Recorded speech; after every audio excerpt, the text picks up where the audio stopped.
जय श्री कृष्ण दोस्तों, आप सभी का दिन शुभ और मंगलमय हो। आप सभी को गुरु पूर्णिमा की ढेर सारी शुभकामनाएं। हिंदू धर्म में ज्ञान, प्रेरणा और मार्गदर्शन के लिए गुरु पूर्णिमा का खास महत्व है। गुरु अंधकार में प्रकाश का रूप होते हैं, जो अज्ञानता को दूर कर सही मार्ग दिखाते हैं। आषाढ़ माह के शुक्ल पक्ष की पूर्णिमा को गुरु पूर्णिमा के रूप में मनाया जाता है। इस दिन शिष्य अपने गुरु की पूजा करते हैं और उनका आभार व्यक्त करते हैं। उनकी कृपा से वह जीवन में कुछ कर पाए अथवा कुछ बन पाए हैं। गुरु पूर्णिमा के दिन गुरु के पूजन के साथ ही व्रत कथा पढ़नी या सुननी चाहिए। कथा सुने बगैर पूजा पूर्ण नहीं मानी जाती, इसलिए आप पूजा के साथ साथ कथा अवश्य सुनिए। पौराणिक कथा के अनुसार बहुत प्राचीन काल की बात है। हिमालय की तराइयों में एक तपस्वी ऋषि तप में लीन थे। वे कोई साधारण ऋषि नहीं थे, वे थे वेद व्यास जी, जिन्होंने वेदों का विभाजन कर 4 भागों में संकलन किया: ऋग्वेद, यजुर्वेद, सामवेद और अथर्ववेद। उनके इस योगदान के कारण ही उन्हें वेद व्यास कहा गया। व्यास जी की माता का नाम सत्यवती था और पिता का नाम महर्षि पराशर था। व्यास जी बचपन से ही उनमें विलक्षण बुद्धि थी। उन्होंने वेदों का गहन अध्ययन किया और देखा कि सामान्य जन के लिए उन्हें समझना कठिन है। तब उन्होंने वेदों को अलग अलग वर्गों में बांटकर सरल रूप में प्रस्तुत किया, ताकि हर वर्ग के लोग उन्हें समझ सकें। इस महान कार्य के लिए उन्होंने कई शिष्यों को ज्ञान प्रदान किया, जिनमें से एक प्रमुख शिष्य थे पैठीनसी, जो बाद में स्वयं महान आचार्य बने।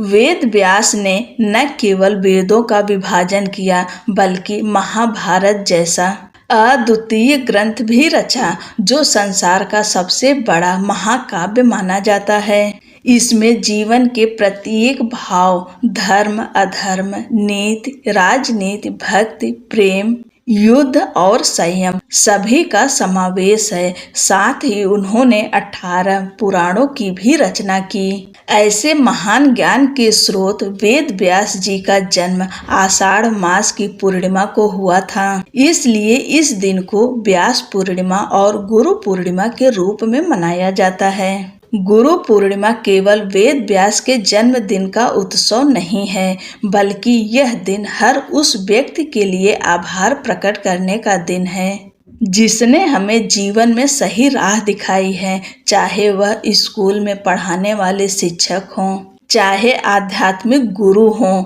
या जीवन के कठिन समय में मार्ग दिखाने वाले माता पिता हों, ये सब हमारे जीवन के गुरु हैं और आज के दिन इन सब का आभार प्रकट अवश्य करना चाहिए। शास्त्रों में कहा गया है, गुरुर् ब्रह्मा गुरुर्विष्णु गुरुर्देवो महेश्वरः गुरु साक्षात् परम ब्रह्म तस्मै श्री गुरुवे नमः। अर्थात गुरु ही ब्रह्मा हैं जो निर्माण करते हैं, गुरु ही विष्णु हैं जो पालन करते हैं, और गुरु ही शिष्य हैं जो अज्ञान का नाश करते हैं। गुरु स्वयं पर ब्रह्म हैं, उन्हें नमस्कार है।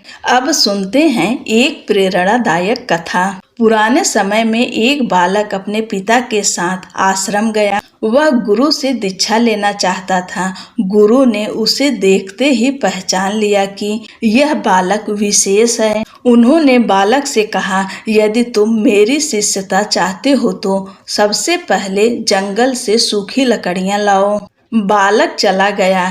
कई दिन बीत गए, वर्षा ऋतु आरंभ हो गई थी, लेकिन वह बालक नहीं लौटा। गुरु सोचने लगे कि शायद वह हार गया।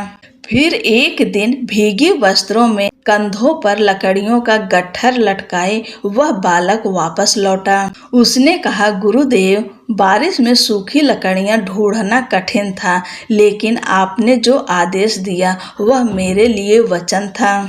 गुरु मुस्कुराए और बोले, तुम योग्य शिष्य हो, तुमसे बड़ा कोई यज्ञ नहीं, क्योंकि तुमने आज्ञा का पालन करते हुए तप किया है। अब मैं तुम्हें वह ज्ञान दूंगा जो मैंने वर्षों की साधना से पाया है। वह बालक आगे चलकर एक महान ऋषि बने, जिसने समाज को अनेक ज्ञान दिए। यह कथा बताती है कि एक सच्चे गुरु को पहचानने के लिए शिष्य में श्रद्धा, धैर्य और सेवा की भावना होनी चाहिए।